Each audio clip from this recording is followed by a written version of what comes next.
그때 마침 두어 사람이 와서 빌라도가 어떤 갈릴리 사람들의 피를 그들의 제물에 섞은 일로 예수께 아뢰니 대답하여 이르시되 너희는 이 갈릴리 사람들이 이같이 해 받음으로 다른 모든 갈릴리 사람보다 죄가 더 있는 줄 아느냐? 너희에게 이르노니 아니라. 너희도 만일 회개하지 아니하면 다 이와 같이 망하리라. 또 실로암에서 망대가 무너져 죽은 18사람이 예루살렘에 거한 다른 모든 사람보다 죄가 더 있는 줄 아느냐? 너희에게 이르노니 아니라. 너희도 만일 회개하지 아니하면 다 이와 같이 망하리라. 하나님의 말씀입니다. 하나님께 감사합니다. 이제 주의 말씀을 또 여러분에게도 전하도록 하겠습니다. 재난을 당하거나 이렇게 엄청난 그 재난으로 인해서 참사를 겪은 일을 우리는 이 사회 속에서 보게 됩니다. 얼마 전에 있었던 세월호가 그러하고 또 이태원 사건도 그러합니다. 이런 일들은 우리나라에서뿐 아니라 각국마다 일어납니다. 어느 나라에서나 다 겪죠. 예외 없는 나라는 없고 예외 없는 사회는 없습니다. 한 인생 살아가면서 이런 일을 목격하거나 듣고 알지 못하는 사람들은 없고요. 그리고 또 이런 일로 인하여 내가 알만한 사람이 그런 불행을 당하기도 하고 또 이웃이라 할 만한 사람, 더 나아가서 친척, 심지어 가족까지 이런 일을 겪는 사람들도 우리가 있을 수 있게 되어집니다. 어떻게 봐야 될까? 세월호 참사보다 이태원의 이 참사가 좀 다르게 다가온 기독교인들도 있는 것 같습니다. 왜냐하면 모여진 일들이 좀 다르기 때문에 그렇죠. 세월호는 그야말로 고등학교 학생의 수학 여행 가운데 있는 일이었으니까 아무리 생각해도 기가 막히죠. 사고가 있다 할지라도 수습이 그 재단에서 구조가 그렇게 안 됐을까? 모든 사태는 도무지 이해가 되지 않습니다. 이해가 되지 않은 채 그 고통스러운 사건은 역사 속에 그냥 흘러가고 있는 것입니다. 이태원의 이 사태, 이 참사도 도무지 이해가 되지 않죠. 발생할 법한 상황인 것은 이해가 되는데 지금 매스컴에서 연일 책임이 누구한테 있는가를 논하는 과정 속에서 그 과정들을 살피고 시간마다 이렇게 나눠보니 지금 일어난 일보다는 좀 더 사태를 좀 완화시킬 수 있었을 것이다 라는 기대를 우리가 볼 수 있겠죠. 매뉴얼대로 작동이 되지 않았던 그 이유가 뭘까? 인명경시, 사회의 마음과 또 책임지고 있는 자들, 이런 이과 책임진 자들의 마음속에 도대체 어떤 가치와 어떤 의식들이 흐르고 있었기 때문에 이렇게 되었을까? 사회 전반과 끝에 흩어져 있는 철저한 이기주의인가? 아니면 또 최소한의 각각의 자기가 그 자리에 왜 있는가에 대한 소명의식이 이렇게까지 바닥일 수 있을까? 우리의 사회를 움직여 하는 양심의 역사는 완전히 무뎌진 것일까라는 것이죠. 공무원들 댁에 공무원도 자기 책임이 있거든요. 교사는 교사대로 학생에 대한 교사적 양심이 있고 각 지역마다 다 있어요. 모든 사회가 다 그렇죠. 근데 일선에서 수고하는 모든 공무원들의 경찰관이 소방관이 그들의 또한 모든 구청 직원이건 그들의 수고와 어려운 업무 환경을 우리가 뭐라고 그런 것이 아니고 이 절제 의사 결정 과정과 보고 체계 전체 흐름은 우리에게 이 사고에 대한 결과론적이지만 너무 안타깝게 만드는 일들이 많은 것이죠. 개개인에게서는 아마 해명과 설명이 있을지 모르겠습니다. 그러나 전체적인 일의 과정을 보면 우리의 마음에 여러 가지 생각이 들게 되어집니다. 이러한 일들을 넘어서서 이 이태원 참사가 특별히 기독교인에게 1차적 감정으로 거부감 탁 들 수 있는 것이 도대체 이런 일이 왜 있나 싶으면서도 할로윈 데이라는 것이 때문에 그런 거죠. 할로윈 데이라는 것은 우리에게는 기독교 신앙에는 도무지 함께 갈 수 없는 좀 더 불편한 것들이에요. 이 불편한 일을 잔치를 벌이겠다고 모여서 젊은이들이 행하다 보니까 그곳에 행하는 모든 일들의 술과 또 마약 단속을 했다니까 마약을 했다는 게 아니에요. 그러니까 술 안 먹는 젊은이도 있어요. 또 단순히 그곳에 어떤 즐거운 문화적 행사로 참여한 그러한 일반인들이 또 많이 있고, 또 기독교 청년들 가운데서도요, 형식상 교회를 나오지만 그곳에 가는 게 뭐 어때? 라고 친구 따라 친구의 우정과 즐거움 때문에 간 사람도 있을 수 있는 겁니다. 어쨌든 그런 집회 형태가 우리 마음에 아유 저거 안 되는데 우리 교회에서 다른 걸 해야겠다. 홀리 위크, 홀리 데이 뭐 이래가지고 교회마다 어떤 교회는 그날에 아이들의 마음이 글로 쏠리지 않도록 별도의 프로그램을 만들어서 이렇게 관심을 밖으로 돌리기도 하려고 하고, 이런 일들도 있습니다. 그럼 기독교는 신앙 정도상 잘 맞지 않는 것은 사실이죠. 그러나 일부 기독교인도 참여를 젊은이들 가운데 하기도 합니다. 자, 이런 사태가 그런 것이죠. 그러니까 이 압사 사고가 나오니까 기독교인들은 마음속에 어떤 생각을 가질 수 있어요. 그러니까 이거 하나님께서 손대신 거다, 이런 생각이 얼른 떠오를 수가 있고, 또 그 다음 듣는 일을 모든 잘못했을 때 어머니한테 들었던 얘기, 그러게 왜 거길 갔어? 이런 거잖아요. 그러게 거길 왜 갔어? 라는 것을 인해서 내가 알고 갔어요, 이렇게 될 줄을, 이렇게 될 텐데, 늘 이제 부모님께 들었던 책망 소리처럼 그러게 거길 왜 가서 저렇게 됐냐 라는 생각이 또 우리에게 떠오를 수 있습니다. 이 후자의 그 질책은 좀 지혜롭게 해야지, 사람이 너무 많이 모이면 위험성을 예상하고 몸을 이제 미리 피했어야지 왜 거기까지 끝까지 저렇게 당했냐, 이런 식의 지혜롭지 못함을 탓할 수 있지나, 거기에 막상 간 사람들의 다수는 사태를 예상치 못했을 거예요. 불안하고 두렵긴 했는데 자기의 그 일을 자칫 못할 거라는 생각을 했겠죠. 여러 경우들이 있을 겁니다. 개인별로. 종합적으로 보게 되면 아무도 의도하지 않은 사태라는 것이죠. 이 사태가 말하자면 하나님께서 내리신 형벌이냐, 아니면 있을 수 있는 이 땅에 있는 여러 사태들과 같이 있는 것이냐라는 것으로의 시선의 방향입니다. 우리가 이제 생각할 것이 있습니다. 그곳에 간 사람 모든 사람이 죽은 것이 아니고, 그 죽이는 말 자체가 참 그렇게 어렵긴 한데, 그렇게 된 것이 아니고, 그 중에 몇백 명입니까? 한 200명 가까운 사람 가운데 사망하신 분이 있고 부상당한 사람이 있고, 또 더 수가 더 나올지 모르겠습니다. 그 골목 안에 있던 사람들에게 당한 것이죠. 근데 그 골목 안에 있던 사람들이 자기 죄 때문에 벌을 받은 것일까? 라는 생각 자체부터 우선 거두는 일이 참 중요합니다. 왜냐하면 이 일을 왜 말을 하냐면, 이제 흔하게 그런 일들이 많이 있었기 때문에 그렇죠.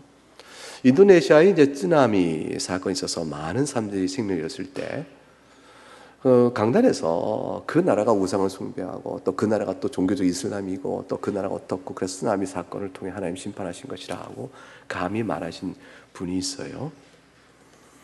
그 말씀은 설교 강단에서 외쳐졌는데, 하나는 맞고 하나는 틀려서, 그래서 결론적으로 틀린 말입니다.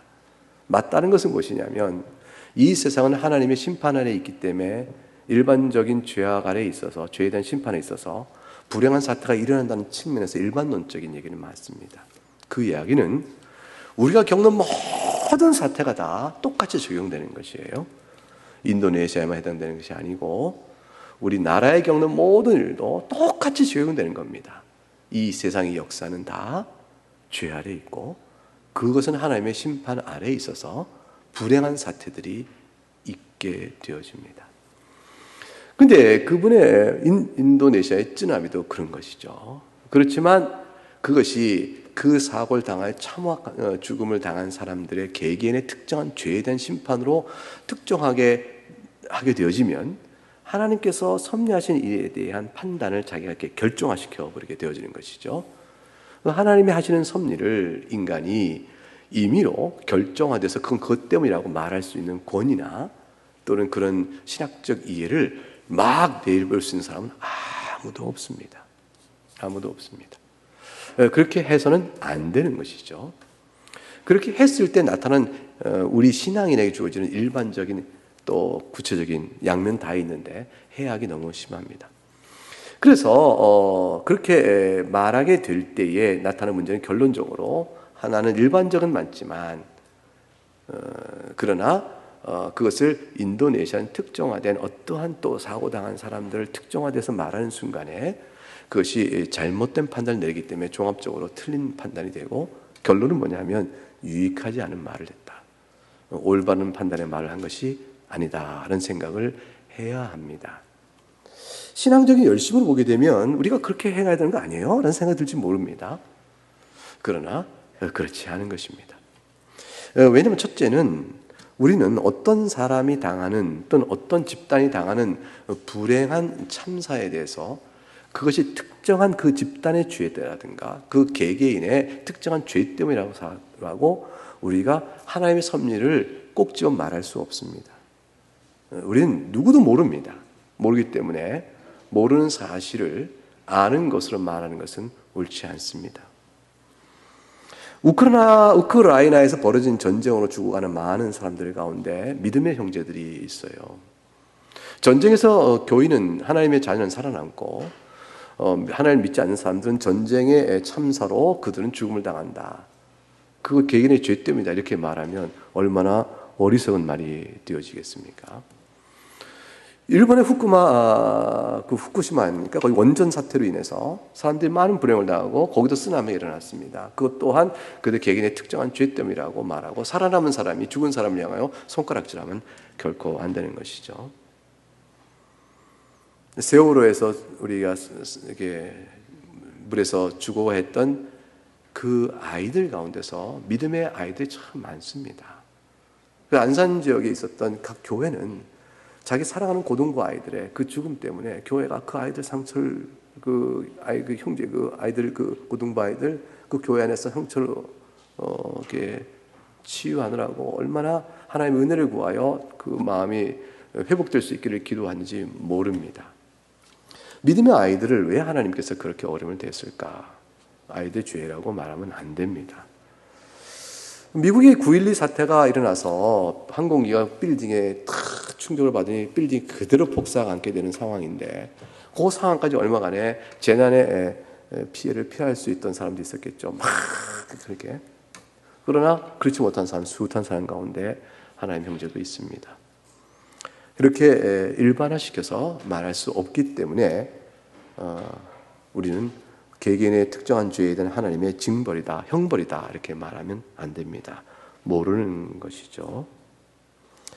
무엇보다도 어떤 사태에 대해서 그런 시각을 갖는 것이 해악성은 뭐냐면 영적 해악성은 뭐냐면 당한 사람들이 그 죄 때문이라는 이 시각으로 말미암아 나는 그런 죄가 없다는 식의 자기 의로움에 대한 모종의 암시적인 이 작동 원리가 있습니다.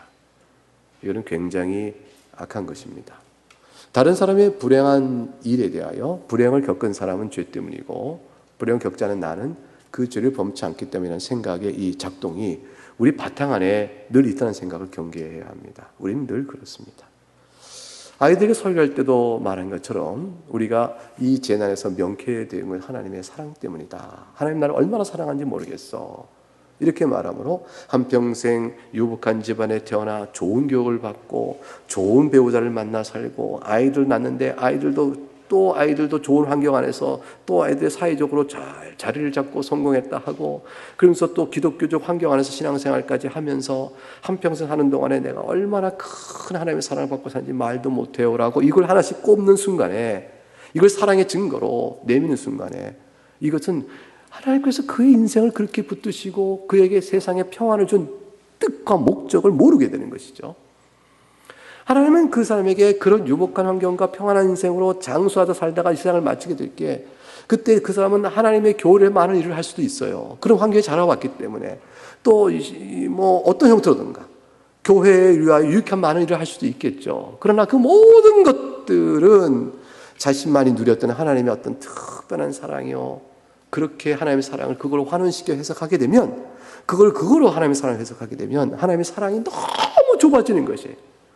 성경 안에서 역사하시는 하나님의 그 지혜 가운데 우리 인생을 다뤄가는, 죄 가운데 살아가는 우리 인생을 다뤄가는, 그래서 우리 각각을 돌이켜서 어떻게든지 끌어내셔서 마침내 하나님을 믿고 예수 그리스도만이 우리의 소망인 줄 알게 하시는 하나님의 여러 가지 손길들을 너무 하나로 단순화시키는 것이죠. 어쩌면 그런 인생을 산 사람이 고난 속에서 주를 찾고 그 고통의 문제를 평생 해결하지 못한 채 일찍 세상을 마감해야 했던 그 사람이 예수 부르짖는 것보다 예수의 소망의 이유를 더 분명하게 알지 못할 수도 있단 말이에요. 하나님 사랑이라는 것은 다양하게 드러납니다.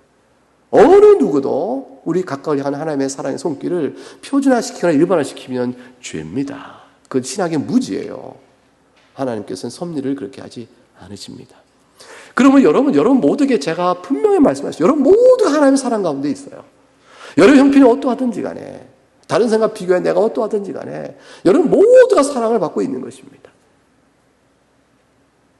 그 사랑을 우리는 내 인생 속에 찾아가고 있는 것이죠. 우리가 그 사랑을 찾아가고 있는 사람에게 너는 사랑을 받지 못하고 있어라고 밀치면 그거 어떻게 되겠어요? 부모가 자녀를 키우면서 어떤 아이에게는 조금 어떤 일을 좀 시킵니다. 아이 성격을 다 보니까 스승이 제자를 키우면서 어떤 아이에게는 넌 물도와라 10번 시킵니다. 너는 저기 가서 나무를 찍어라 계속 반복해 시킵니다. 어떤 아이는 일찍 책을 읽힐 수도 있어요. 우수를 가르칠 바로 기술을 가르칠 수 있습니다. 스승이 볼 때 다 똑같이 제자를 양성하는데 어떻게 키워야 될 것인가를 보는 거죠. 장래에 더 크게 될 것이라는 걸 보면서도 단순한 나무 찍어가는 일을 시킬 수도 있고요. 너는 요만큼 클 것이니까 요만큼 가르쳐야겠다 싶어 일찍 그의 인내심 다 아시니까 그럴 수도 있어요.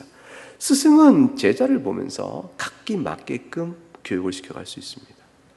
그것은 그래서 일찍 하나의 기술을 배운 아이가 도끼로 나무를 쪼고 있는 아이에게 너는 스승님이 널 사랑하지 않아. 너 일찍 그만두고 나가는 게 낫겠다. 이렇게 말하면 스승의 마음을 모르는 것이죠. 큰아들이 탕자인 둘째 아들에게 너는 아버지 사랑을 못 받고 있어 라고 말하면 안 되는 것입니다. 그러니까 하나님 앞에서 주시는 그 일들은 이렇게 다른 사람의 불행에 대하여 하나님과 관련하여 그의 죄 탓이다라고 특정화된 시각은 아주 성도에게서는 가져서는 안 되는 마음인 것입니다. 그것은 자신을 의롭다 하고 하나님의 사랑과 섭리에 대한 왜곡이 들어가기 때문입니다. 그럼 우리는 이런 불행한 사태를 볼 때 어떤 교훈을 받아야 되는 것일까? 이게 이제 삼가야 될 것들 말씀을 드렸는데, 첫째는 세상이 어떤 것인가를 다시 한번 번뜩 생각하게 되는 것입니다.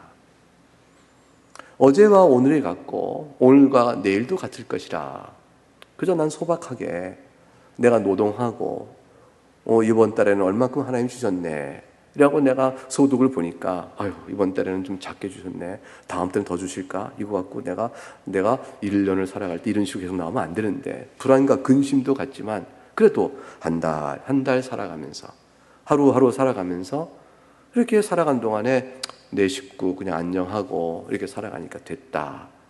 또 내 생업도 이만큼 하면 됐다라는 안도감과 안정감 속에서 늘 불안한 마음은 있지만 살아가던 사람에게 뜻밖의 정신을 탁 놓고 있는 그 평안과 안식에 대한 치중성을 주님이 흔들어 버리십니다. 네가 살고 있는 이 세상은 죄 아래에 있단다. 그걸 주님이 보이시고 있어요. 우리는 그걸 읽어내야 돼요. 그래서 이 세상에는 어려운 위험한 사태가 언제라도 있을 수 있는 것이구나. 그거를 늘 다시 한번 실감하고 내가 지금 어떤 세상에 살고 있는 것인가, 내 인생이 어디 곳에 놓여 있는가를 생각을 깊이 한번 생각을 가져야 합니다. 익숙하게 살아가고 있지만 위험하구나. 익숙하게 살아가고 있지만 험한 곳이구나. 익숙하게 살아가고 있지만 위태로운 세상인 것이다. 이 세상에 소망을 둘 만한 것이 못 된다라는 생각을 가져야 합니다. 그럼 동시에 나 또한 저 일을 그대로 당할 수가 있는데 내가 이런 상황을 당하지 않고 있는 것은 무엇 때문일까? 까닭 없는 하나님께서의 섭리 때문이구나. 그 생각 앞에 하나님 앞에서 겸손한 마음을 가져야 합니다. 지혜 없이 거길 왜 갔어? 라는 것은 자신이 지혜 있으니 안 갔다는 식의 비교가 됩니다. 그건 감히 생각할 수 못되고, 우리가 그런 사태를 명쾌된 일로 인하여 언제라도 나 또한 같이 그 일을 겪게 될 것인데, 그럴 수 있는데, 그 가능성과 그 개연성이 나에게도 있을 수 있는데, 내가 명쾌되고 있구나 하여 그 명쾌된 사실이 하나님의 손길에 있다는 생각을 할 따름 자신에게 어떤 이유가 있는 것처럼 보지 않고 겸비해야 합니다. 왜냐하면 그 사태와 다른 영적 성질로 우리는 또 다른 악이나 또는 어려운 재난이나 사태에 빠질 수가 있기 때문입니다. 그러므로 우리에게는 동일한 위치에 따라서 겸비한 마음으로 자신을 내려다봐야 합니다. 그러면 그런 사태로 보면서 우리는 이 세상은 심판 아래에 있다는 세상이니 우리 자신이 거기 명쾌된 것을 겸비한 마음으로 바라보게 될 때 우리는 마음속에서 한 가지 생각을 잊지 말아야 합니다. 나도 결국에는 어떤 모양과 형편과 방식과 기회에 따르지만 나도 죽는다라는 생각을 또 한 번 해야 합니다. 이 재난의 슬픈 또 참담한 이 참사를 보면서 저들의 인생이 저렇게 되어졌지만 나 또한 어느 때 어느 모양으로 주께서 내 인생을 불러가실지 모르겠구나, 이런 생각도 해야 합니다. 오늘 함께 예배다가 다음 주에 함께 예배 자리에 함께 못 나올 수도 있다는 생각도 하는 것이죠. 날마다 하루의 분깃을 받아서 그 시간의 분깃을 받아 살아가는 인생이구나 라는 생각을 하고, 주 앞에서 내 영혼과 기쁨과 마음을 어디다 두고 살고 라는 생각을 이렇게 다듬어 보는 것이 굉장히 필요하고 중요하겠다 할 것입니다. 우리는 이태원에 이 참사를 당한 사람들을 보는 눈길이 우리가 부드러워야겠다라는 말씀을 드리면서, 동시에 할 수 있으면 또 가까운 곳에 있으면 뭐 이렇게 위로를 할 수 있는 일에 손길도 필요하다라는 말씀을 드리는 것은 우리가 더불어 살아가는 이웃이기 때문에 그렇습니다. 하나님께서는 우리에게 살아가는 이웃을 붙이되 주님께서 다시 오셔서 새하늘과 새 땅에서 하나님 구원받은 백성을 불러 모으기까지는 이 세상 속에서 믿지 않는 사람, 하나님을 미워하는 사람, 교회를 핍박하는 사람, 또는 그저 그런 사람 다 얽혀서 이 세상을 살아가도록 우리의 삶의 자리를 두셨습니다. 하나님께서 한순간에 바로 우리만 살아갈 수 있는 이런 사회로 바꿔버리지 않으셨어요. 그건 하나님 뜻이 있으신 것이죠. 왜냐하면 저 불신사회, 믿지 않는 사람들 세상에 아직도 하나님 추수할 영혼들이 있기 때문입니다. 그들을 불러내셔야 되니까 같이 더불어 살게 하십니다. 더불어 살아가는 삶의 마음이 어둠 속에서 빛으로 옮겨진 자인 우리들은 어떻게 살아야 될 것인가 라는 것에 대해서 주님은 교훈을 주십니다. 그 교훈의 마음을 가지고 이태원에 이 참사 당한 사람들도 같은 맥락에서 보아야 합니다. 고린도전서 5장을 한번 가보겠습니다. 고린도전서 5장입니다.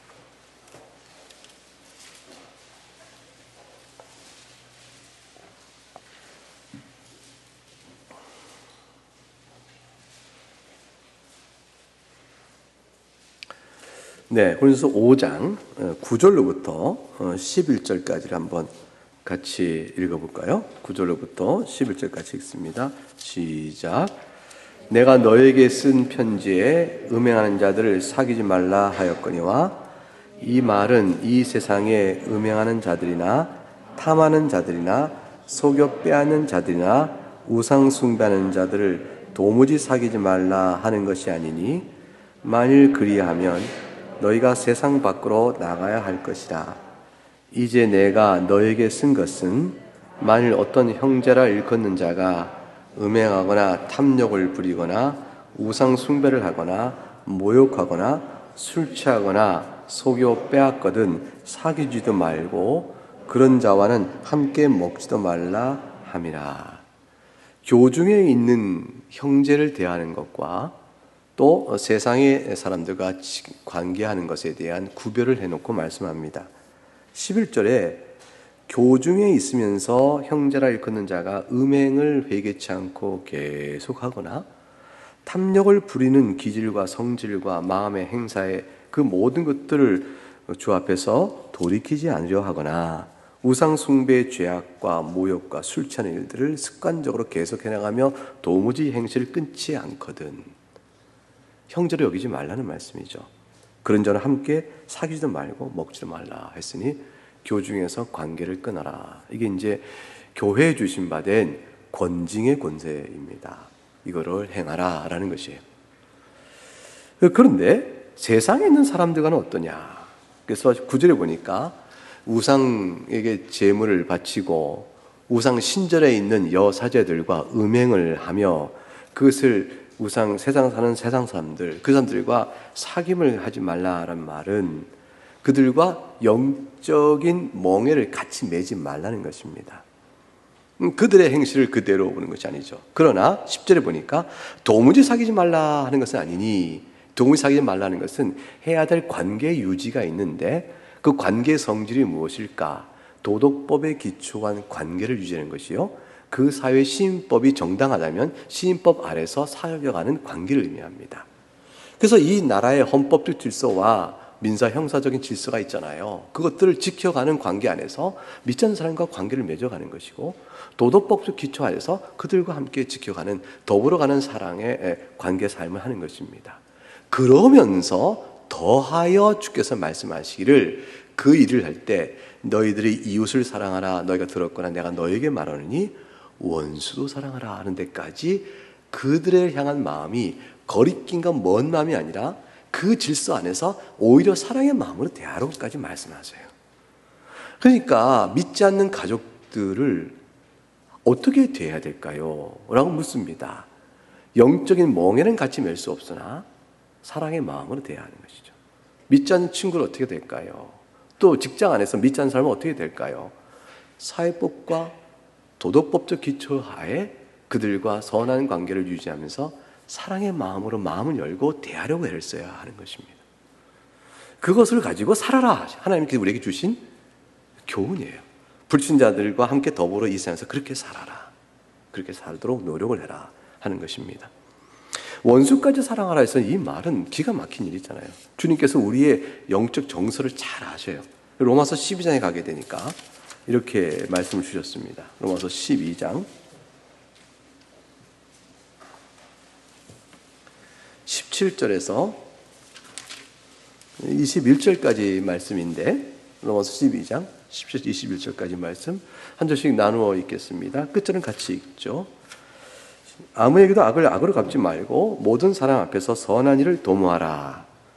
할 수 있거든 너희로서는 모든 사람과 도모로 화목하라. 내 사랑하는 자들아 너희가 친히 원수를 갚지 말고 하나님의 진노하심 맡기라 기록되었을 때 원수 갚는 것이 내게 있으니 내가 갚으리라고 주께서 말씀하시니라.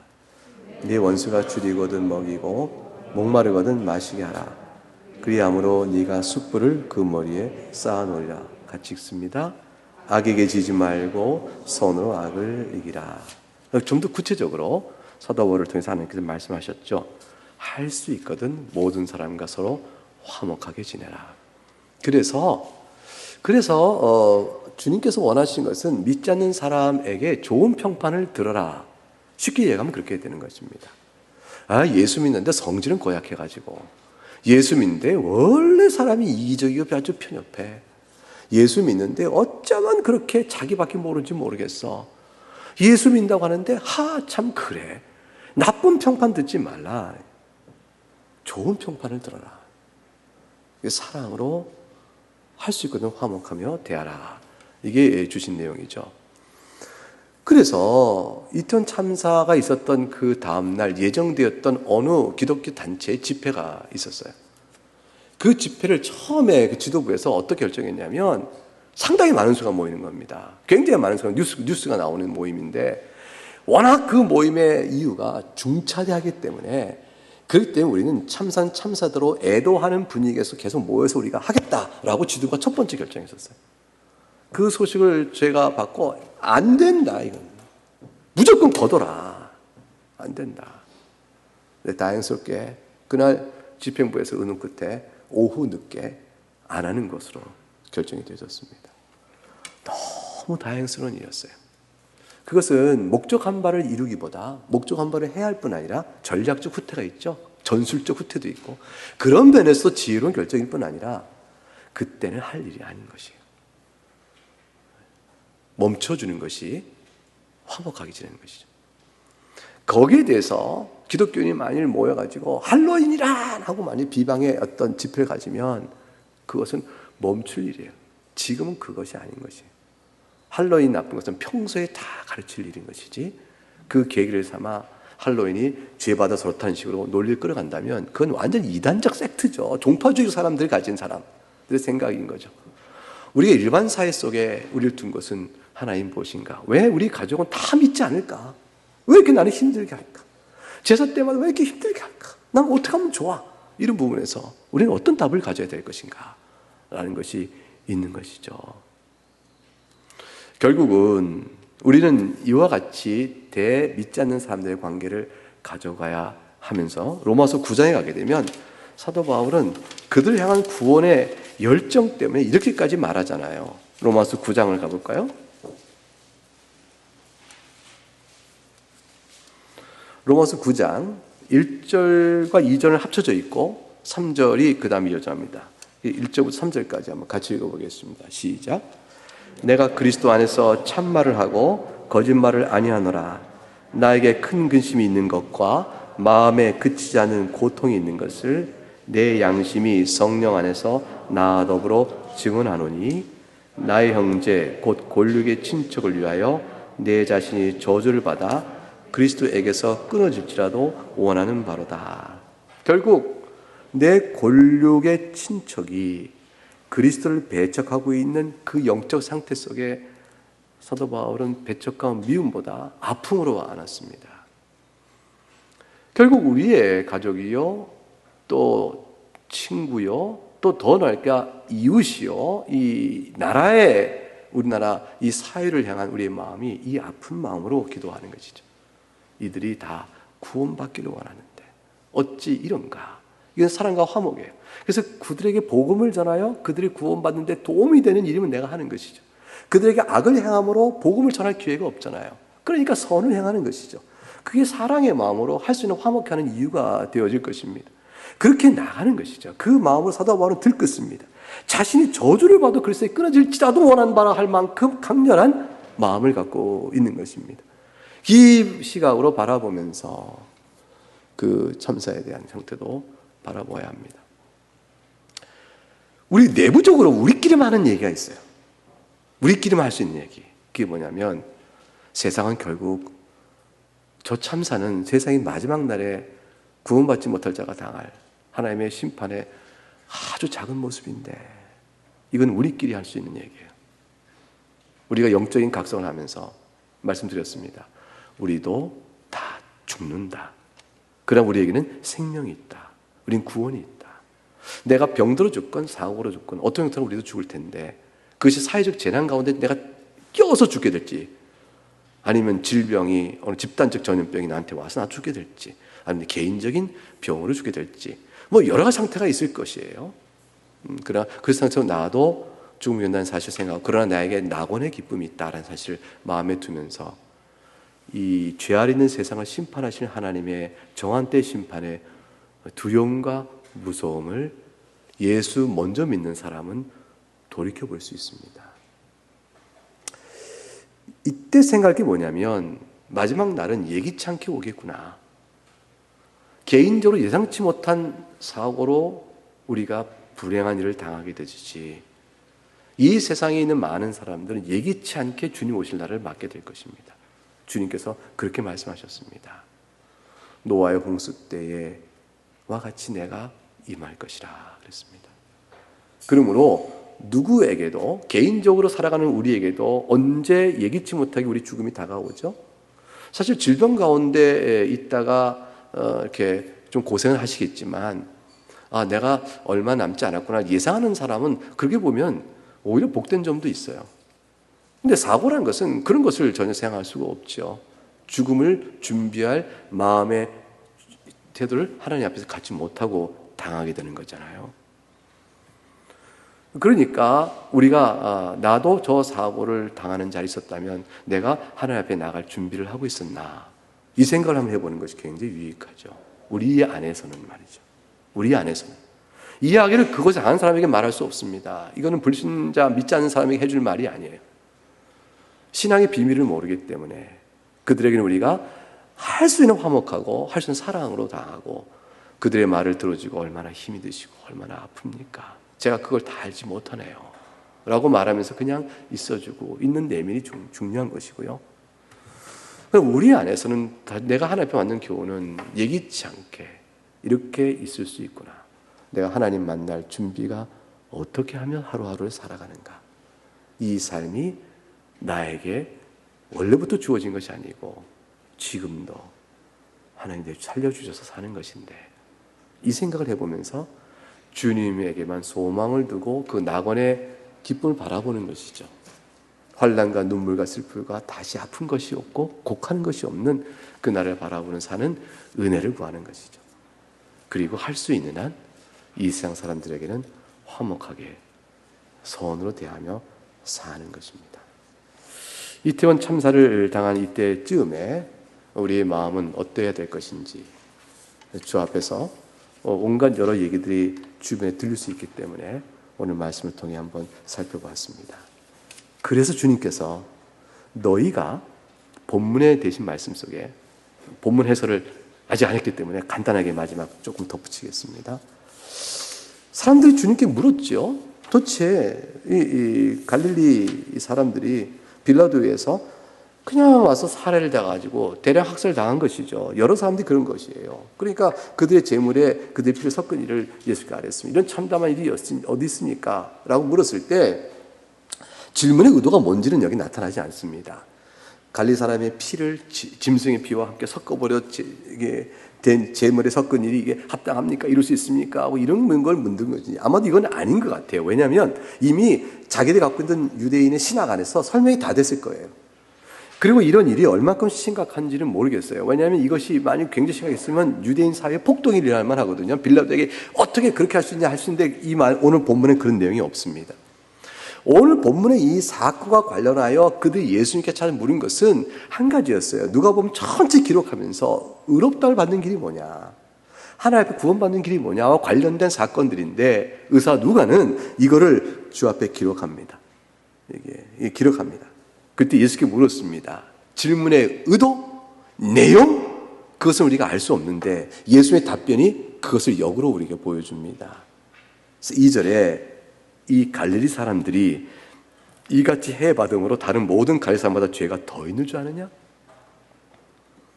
죄 때문이라고 특정하여 말하지 마라. 하나님의 섭리를 그렇게 말해서는 안 된다. 주님은 그 자체에 대한 인식의 또 눈길을 멈추라고 하셨어요. 그런데 이것을 잘 깨닫게 하기 위해서 이번에 예수님께서 끌어내신 재난이 있습니다. 저들이 물어온 것이 아니에요. 3절 보니까 너희도 만일 회개하지 않으면 이같이 망하리라 하고 말씀하신 후에 실로암에서 망대가 무너져 치어 죽은 18사람이 얘기를 합니다. 이때 실로암 망대가 무너져 죽은 18사람은 갈릴리 사람이 아니에요. 예루살렘 사람이에요. 갈릴리 사람은요, 가장 변방에 있던 사람이요, 그것은 말하자면 가장 비천하고 천박하고 보잘것 없는 사람이 가는 지역처럼 취급받았어요. 지역적 비하가 있었던 표현이에요. 그러나 예루살렘 사람, 그러면 특별한 대우를 받는 사람이에요. 북한식으로 말하면 평양 사람이고요. 북한식으로 하면 저기 함흥 사람일지 모르겠어요. 저기 갈릴리 사람은 저쪽 어디예요? 저쪽에 있는 어떤 사람. 제가 북한 지역이 왔다 갔다 하네요. 지역적 차별성과 하나님 앞에 서 있는 것에 관점의 의식이 있었는데 주님께서 그들 의식상에 있는 문제점을 지적하기 위해서 예루살렘 예를 드는 겁니다.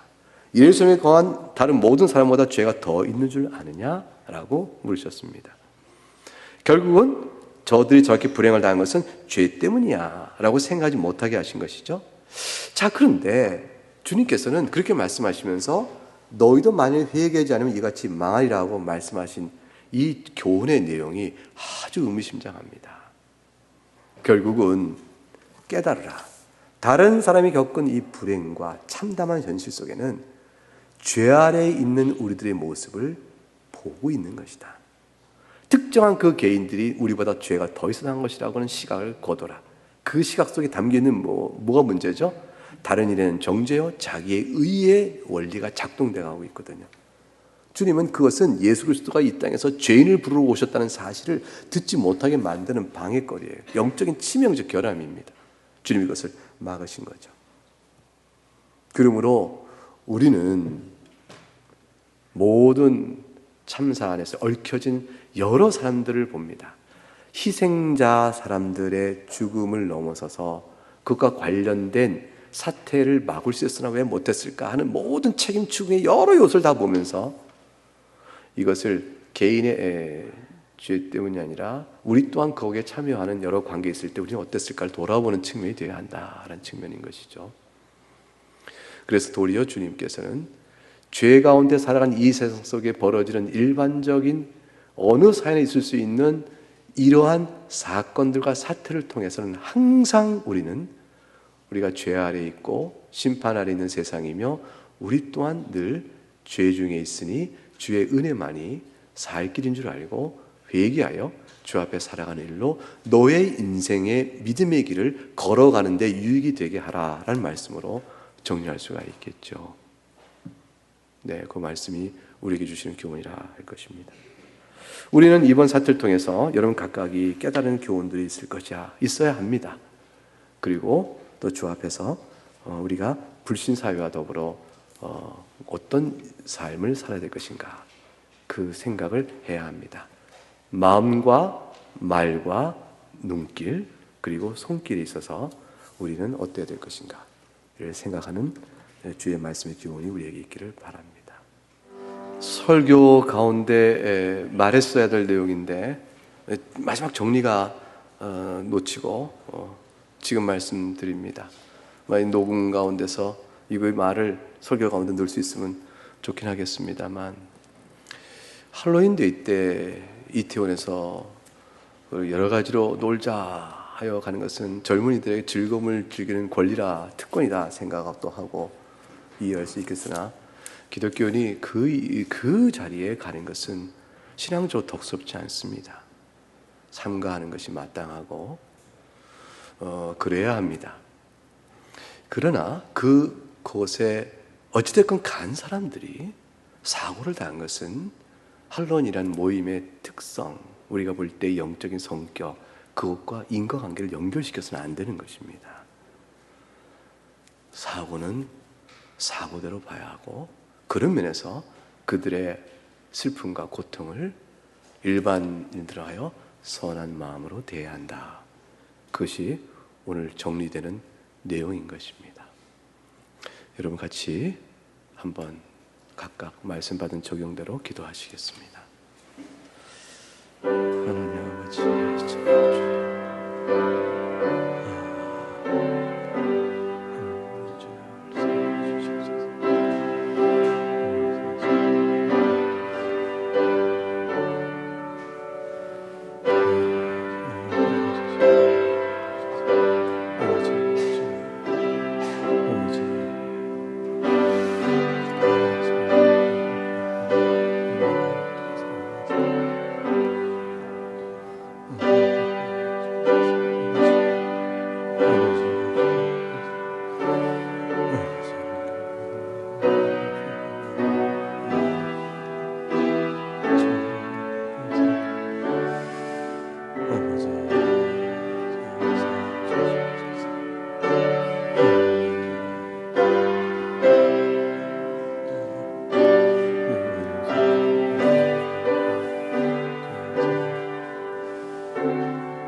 기도를 모으겠습니다. 하나님 아버지, 이태원 참사로 인해서 생때 같은 귀한 자식을 잃어버리고 또 누나와 동생과 오빠와 형제를 잃어버린 자들의 슬픔을 주께서 아십니다. 우리가 원하건대 이 비극적인 일들이 인생인 것을 생각하고 우리가 사는 이 세상이 이것 아니어도 다른 일이든 크든 작든 이러한 일들을 겪는다는 사실을 자각하면서 이 땅에 소망이 두는 눈길을 다 거두고 죄 중에 있다는 사실을 깨달아 우리와 더불어 예수 그리스도를 믿음으로 우리의 눈을 소망을 하늘에 두는 그런 은혜가 저들에게도 있기를 원합니다. 하나님 아버지, 이런 은혜의 역사를 우리가 간절히 소망하면서 우리 교우 중에 있는 교우들 가운데 멀게든 가까이든 이런 일을 겪은 자들을 있다면 그들에게 사랑의 손길을 내미는 저희가 되게 하시고 그리하여 비뚤어진 잘못된 적용으로 우리가 나가지 아니하도록 또한 도와주옵소서. 도리어 구원의 은총이 이 일로 인하여 저들 가운데 몇이라도 주께 택하신 자가 있을진데 역사가 되어져 주 앞에 나오는 일이 있기를 원하고 바랍니다. 예수 그리스도 이름으로 기도합니다. 아멘.